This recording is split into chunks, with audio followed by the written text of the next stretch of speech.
Welcome back everybody to another episode of Direct Comparison. In today's episode, we're taking a look at the latest release from Machine Games, Indiana Jones and the Great Circle, and seeing how this long-awaited PlayStation 5 port compares to the graphically impressive PC version of the game.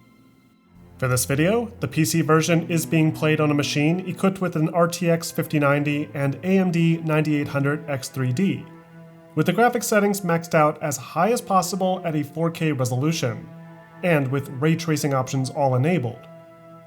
DLSS is also enabled and configured to use Deep Learning Anti-Aliasing, or DLAA, as that should improve the image quality further. And multi-frame generation has also been enabled, to provide a more practical, playable experience with these features enabled. The PS5 version, on the other hand, is being captured on the newer PlayStation 5 Pro, outputting to an LG OLED at a 4K resolution. Interestingly, this latest release does not come with any options to toggle between something like fidelity mode or performance.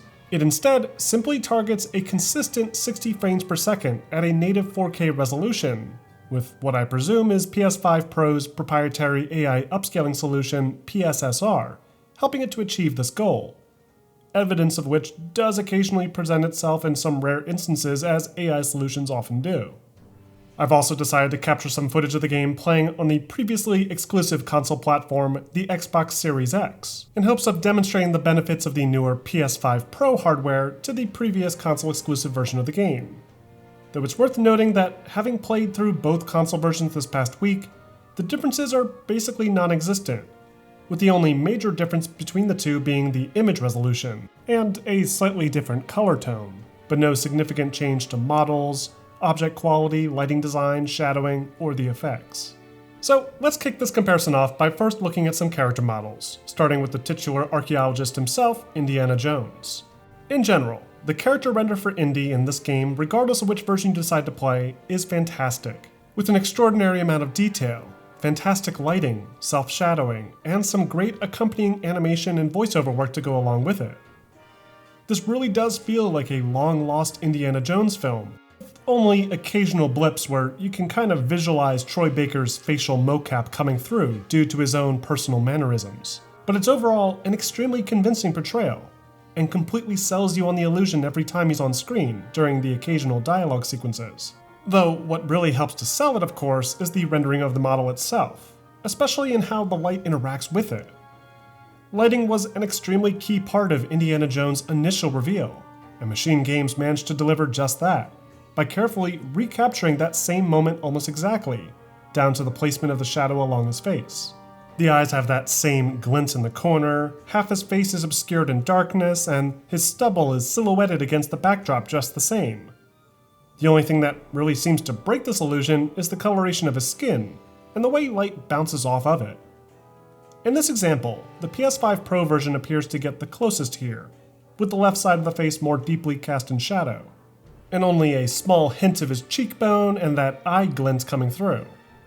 But with the PC version, that shadow isn't quite as dark as it could be, as the path-traced global illumination appears to be lighting the scene more realistically relative to the ambient light of the scene itself, and not how it would have been lit on the real-life film set.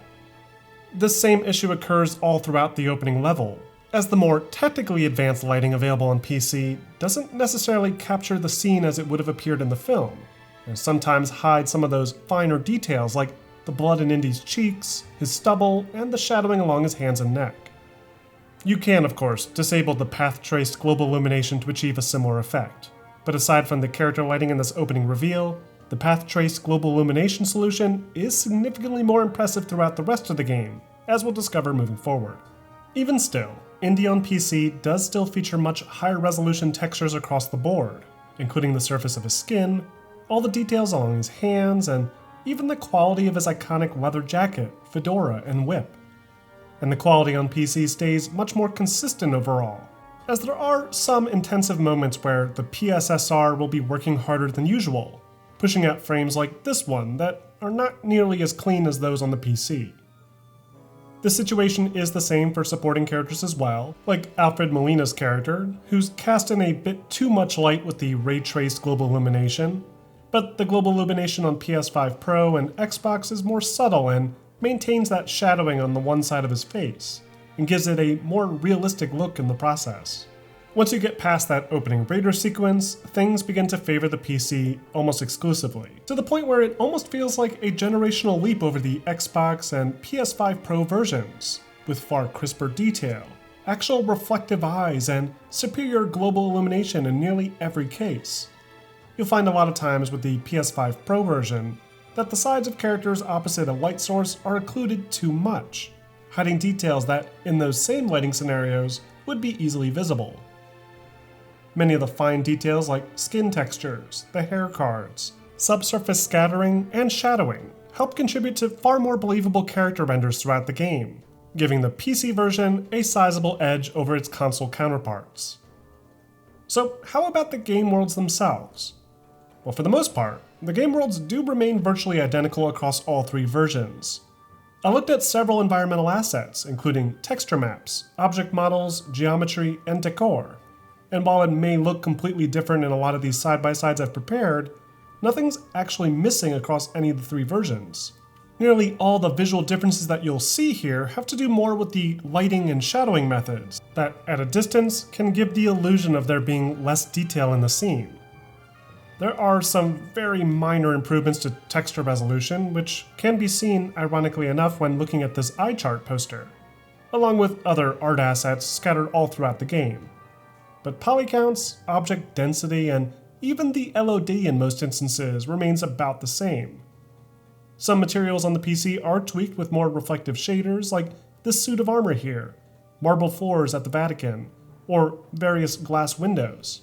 Though otherwise, those texture maps should be nearly identical across all three versions, with only very slight improvements going from Xbox to PS5 Pro, and then slightly larger improvements going from either platform to the PC. So now, let's talk about the elephant in the room, the lighting design. Simply put, the ray tracing used in the PC version of this game is superior to the ray tracing used on the PS5 Pro or Xbox Series X. They're being driven by far more hefty hardware, of course, so this shouldn't come as too much of a surprise.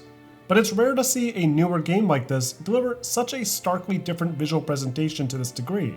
The entirety of the game is lit so much more realistically with this path-traced bounce lighting, to the point where nearly every location takes on a different hue and brightness level. This comes into play most of the time with interior locations, often with an open door or window allowing exterior lighting in, as light bounces off of surfaces multiple times rather than just a single pass like typical direct lighting. This ensures that obscured corners are properly illuminated relative to the amount of light that is being fed into the room.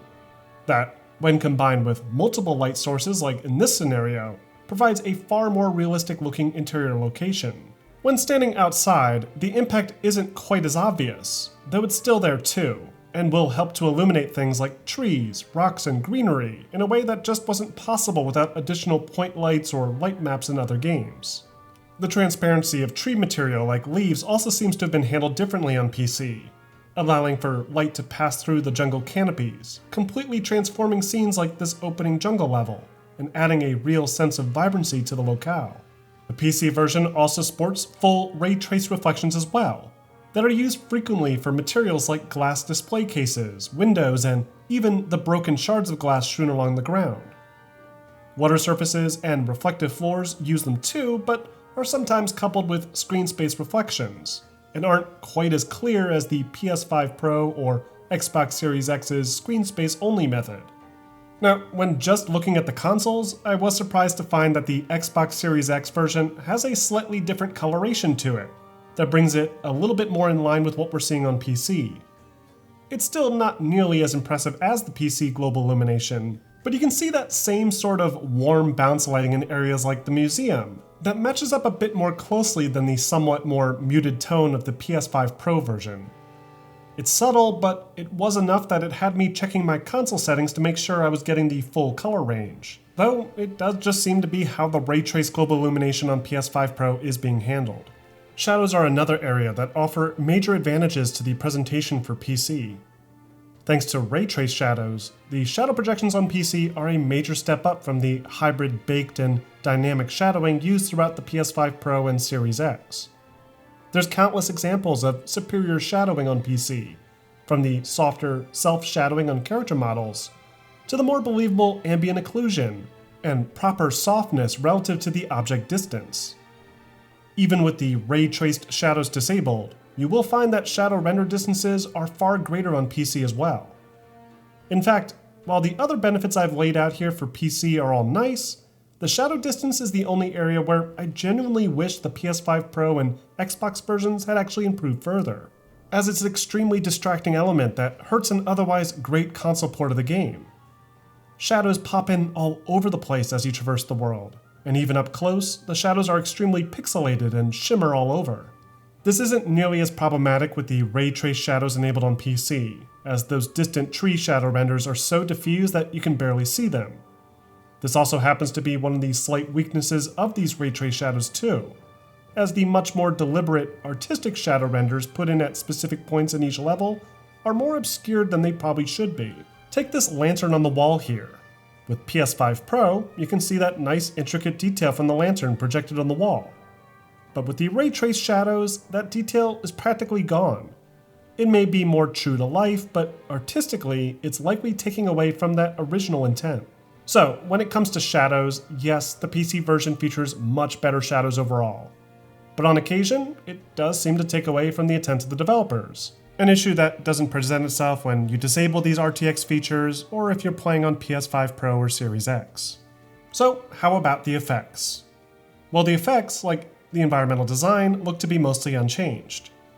Fire alphas seem to be the same and continue to look great, along with some nice particles and dynamic lighting to go with them. Water rendering is also great looking, with nice fluid simulation and surface ripples. Though, oddly enough, the PC version has this very clear looking water that's not shared with the PS5 or Xbox Series X version. The more opaque surface also benefits the presentation by allowing shadow projections to appear more clearly on the surface, even if it doesn't reflect nearly as much light from the surrounding jungle as the ray trace reflections on PC. Another weird omission from the PC version with these RTX settings is the lack of caustic effects on nearby environmental surfaces, a detail that's clearly present on the console versions. Similarly, the fire effects are missing that shimmering effect, or if it's there, it's so subtle that it's difficult to see now. The PC version does at least feature greatly increased particle density, which is easily observed when looking at these dust particles floating around in the god rays of the college museum level, or looking at larger fire effects. The PS5 Pro version does feature a tiny bit more particles on screen than the Xbox version, but still not to the same level as the PC. And that wraps up this episode of Direct Comparison. Overall, Indiana Jones and the Great Circle for PlayStation 5 Pro is a solid release. Yes, the PC version still benefits from far superior global illumination, ray trace shadows, ray trace reflections, and higher res character models and environmental textures. Though the PlayStation 5 Pro version is still impressive all the same, delivering an extremely demanding game at a native 4K resolution, all with a target 60 frames per second that it does appear to be maintaining very well in the chapters that I played. And best of all, the experience is stable in the PS5 Pro. It hasn't crashed on me, frozen up, and the only gripes I have with either version really boils down to those ugly shadows on the console, especially that low shadow draw distance.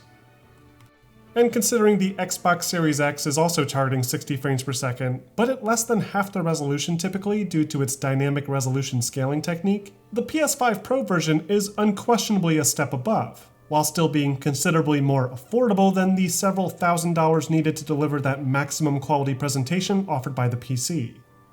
But what do you guys think? Are those costs worth the jump in quality for the PC version here? Or do you prefer one of the two console versions? Let me know in the comments section. And don't forget to like and subscribe for more content like this posted every week.